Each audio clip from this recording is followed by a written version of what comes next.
T twenty বিশ্বকাপে ফল নয়, ছোট ছোট জিনিসগুলো ঠিক করাই বেশি মনোযোগী নাজমুল। এছাড়াও নাজমুল আরও বললেন, বাংলাদেশের জার্সির রং লাল ও সবুজ, সেই জন্যই সম্ভবত নাম দেওয়া হয়েছে দ্য গ্রিন রেড স্টোরি। লাল সবুজের এই গল্পে আজ এলেন অধিনায়ক নাজমুল হোসেন।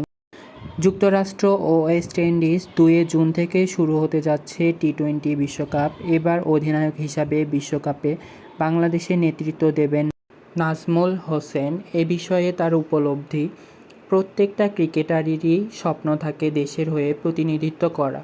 তারপর যদি বিশ্বকাপের মতো আসরে এ ধরনের সুযোগ আসে, তাহলে সেটি অনেক গর্বের বিষয়।